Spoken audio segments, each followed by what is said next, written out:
The sun climbs over mountains that look like they were crumpled by a giant's hand.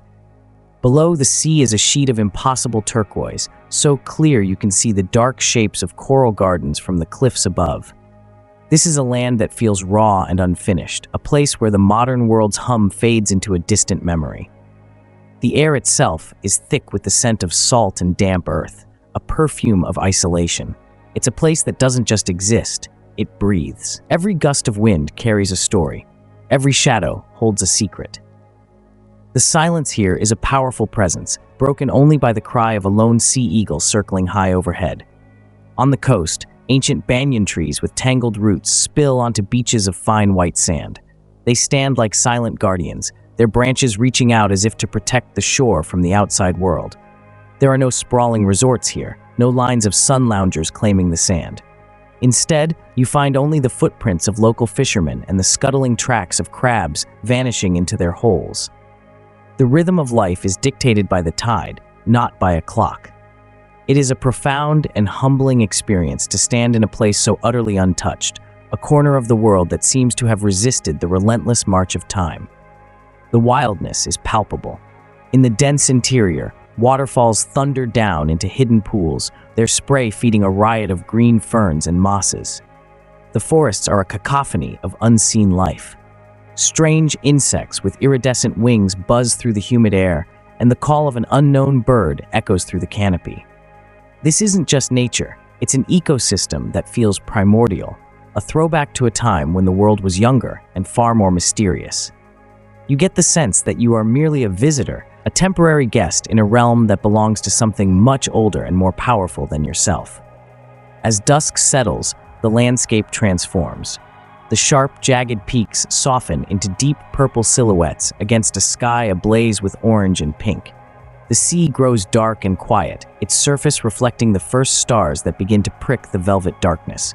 The day's heat gives way to a gentle, cool breeze that rustles the palm fronds along the coast. It's in this quiet transition from day to night that the island's true character is revealed. It is a place of stark contrasts, of rugged beauty and profound tranquility, a land that holds its secrets close and reveals them only to those who are willing to wait and listen.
If you've enjoyed exploring the hidden wonders of Timor Leste with us, don't forget to subscribe to our channel for more journeys into the world's most extraordinary places.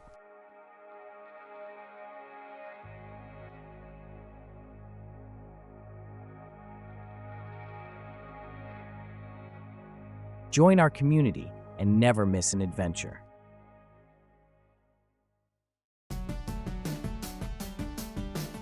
The silence of the highlands is deceptive. If you listen closely, you can hear the whispers of the past carried on the wind. They rustle through the coffee plantations and sweep across the grassy plains where wild horses roam.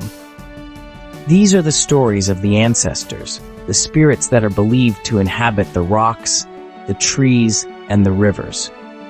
The people here live in a world where the spiritual and physical realms are deeply intertwined. Every natural feature has a name, a history, and a power that must be respected.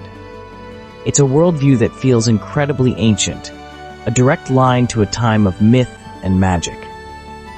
I came across a small village perched on a steep hillside, its homes built on stilts and topped with high, pointed roofs. The structures themselves seemed to be a part of the landscape, crafted from local wood and thatch. An elder, his face a roadmap of wrinkles, sat on his porch, weaving a basket with slow, deliberate movements. He didn't speak a word of English, but his eyes held a deep and knowing calm. He gestured towards the valley below, a silent invitation to understand that this land was more than just soil and rock. It was a living, breathing entity that provided for and protected his people. The belief in the sacred is everywhere. Small, unassuming shrines dot the countryside, often marked by a simple pile of stones or a brightly colored piece of cloth tied to a branch. These are places of offering, where people leave small gifts of food or betel nut to appease the spirits and ask for their blessing. It is a quiet, personal form of devotion, performed not in grand temples, but in the heart of nature itself. To an outsider, it might seem like simple superstition, but here, it is a fundamental part of existence, a way of maintaining balance in a world where unseen forces hold immense sway. At night, the feeling of mystery deepens. The air grows cool, and the only light comes from the moon and the flickering flames of cooking fires. The sounds of the village die down, replaced by the chirping of crickets and the distant hoot of an owl. It is easy to imagine the spirits of the ancestors moving through the darkness, watching over their descendants. There's a palpable sense of reverence in the air, a feeling that you are in the presence of something sacred. It's a powerful reminder that there are other ways of seeing the world, other truths that guide human lives.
Deep within the island's rugged heart, I witnessed a ceremony that felt as old as the mountains themselves.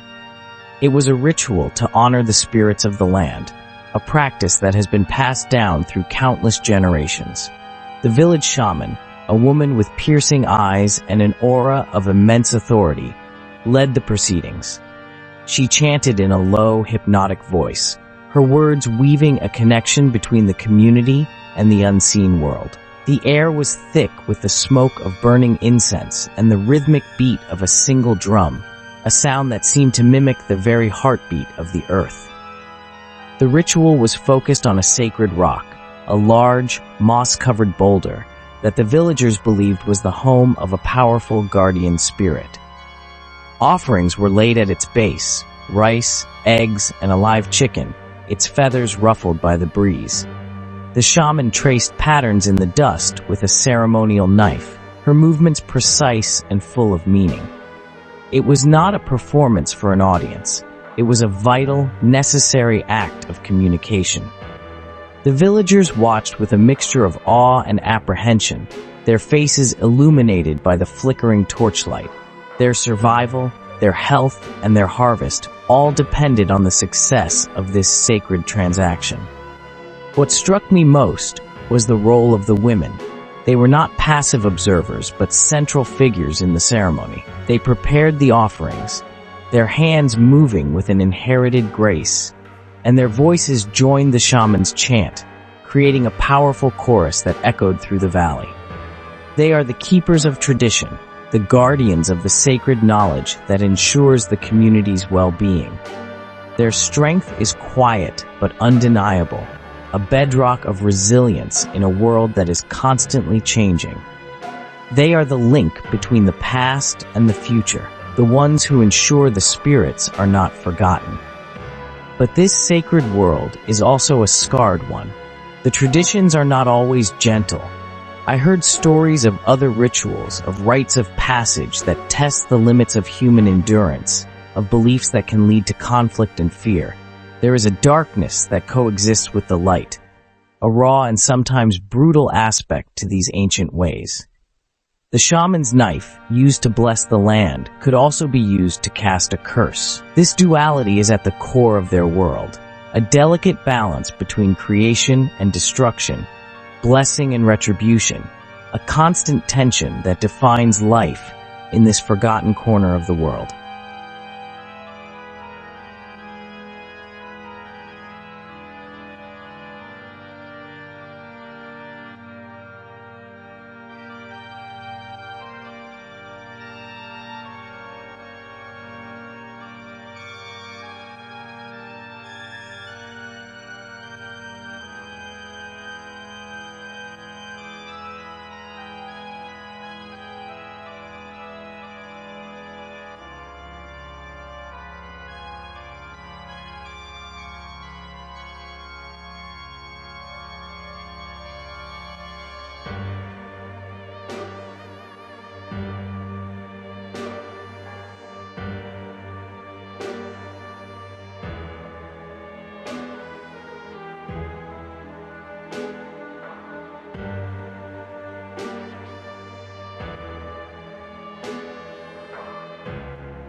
The creation myth of this island is a powerful one.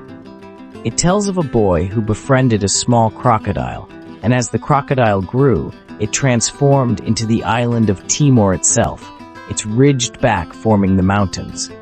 The people believe they are the descendants of this mythical creature, and the crocodile is revered as a sacred ancestor, a grandfather figure. This story is not just a children's tale. It is a fundamental truth that shapes identity and social structure. It explains their deep connection to the land and the water, and it places a heavy responsibility on them to live in harmony with nature. In many communities, this bond is most visible in the lives of women. They are seen as the keepers of the hearth and the lineage, the ones who nurture the next generation of the crocodile's children. Their lives are guided by a complex web of rituals and taboos, especially surrounding marriage. I learned of a tradition known as a form of bride price that is less a transaction and more a sacred covenant between two families. It is an intricate, years-long process of exchanging gifts, livestock, precious metals, and traditional textiles to formalize a union and honor the ancestors of both clans. A traditional hand-woven textile is central to this exchange. These are not just pieces of cloth, they are works of art imbued with spiritual significance. Each pattern tells a story, representing a specific clan, a particular myth, or a prayer for protection. The women spend months, sometimes years, weaving a single piece on a backstrap loom. The rhythmic clack of the loom is a constant sound in many villages, a testament to the patience and skill of the weavers. A woman's ability to create a beautiful is a source of immense pride and a measure of her connection to her heritage. However, this deep-rooted tradition also creates a tension. For a young woman, her future can be determined by these ancient customs. The obligations can place a heavy burden on families, and the expectations placed upon women are immense. They are the carriers of a sacred legacy, but they are also individuals with their own hopes and dreams. They walk a fine line, honoring the world of their mothers and grandmothers, while looking towards a future that may offer different possibilities. They are the daughters of the crocodile, bound by its ancient skin but swimming towards a new horizon.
The pull of the modern world is undeniable, even in the most remote villages. A single satellite dish on a thatched roof, a mobile phone clutched in the hand of a village elder. These are the small but significant signs of change. The old ways are being challenged by new ideas, new technologies, and new aspirations. Young people who once would have spent their lives farming the land or fishing the sea now hear stories of cities, of education, and of opportunities that lie beyond the familiar horizon of their mountain homes. A quiet but profound shift is underway. This friction between the old and the new is most apparent in the younger generation. They listen to the stories of the ancestors, they participate in the rituals, but they also listen to pop music on their phones and dream of a life different from their parents. I met a young man who was training to be a tour guide. He spoke with reverence about the sacred places in his valley, but he also spoke with excitement about the visitors he hoped to bring there. He saw no contradiction in this. For him, it was a way to share his culture and create a better future for his family. Education is a powerful force for this change. In small, simple schoolhouses, children learn to read and write, opening a window to a world beyond their village. They learn about science and history, concepts that sometimes sit uneasily alongside the spirit world of their elders. This creates a fascinating dynamic within families. The children respect the wisdom of their parents, but they are also equipped with a different kind of knowledge. They are becoming a bridge between two worlds, tasked with the difficult job of navigating both without losing their footing in either. The tension is not always comfortable. Some elders worry that the ancient traditions are being diluted, that the spirits will be forgotten, and that the community will lose its soul. They see the allure of the outside world as a threat to the cultural fabric that has held their society together for centuries.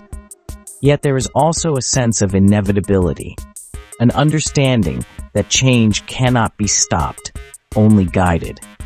The challenge for Timor Leste is to find a way to embrace the future without erasing the past, to build a new house while preserving the sacred foundations of the old one.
As my journey drew to a close, I found myself standing once more on a cliff overlooking the sea.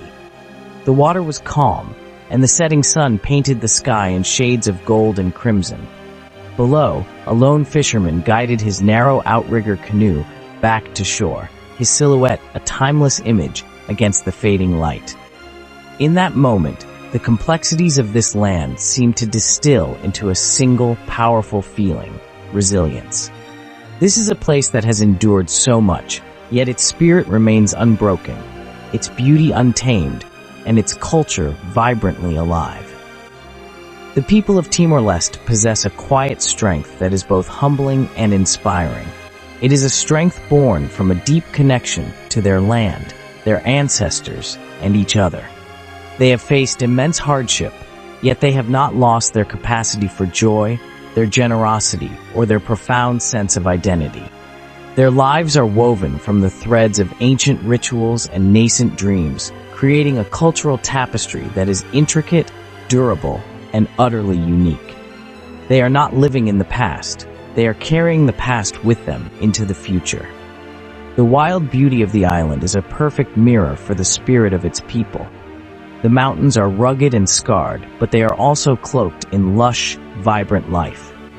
The sea can be tempestuous and unforgiving, but it also provides sustenance and holds a serene, breathtaking beauty. This land is not easy, but it is deeply rewarding. It does not give up its secrets readily, but it offers profound wisdom to those who approach it with respect and an open heart. It is a reminder that the most beautiful places on earth are often the ones that have been overlooked. To leave this place is to carry a piece of its mystery with you. The sound of the wind in the highlands, the taste of salt on the air, the watchful eyes of the elders, and the laughter of the children. These memories linger long after you have gone. Timor Leste is more than just a destination. It is an experience that changes you. It is a testament to the enduring power of culture and the resilience of the human spirit in one of the last truly hidden corners of our world. Its story is far from over. In many ways, it feels like it is just beginning.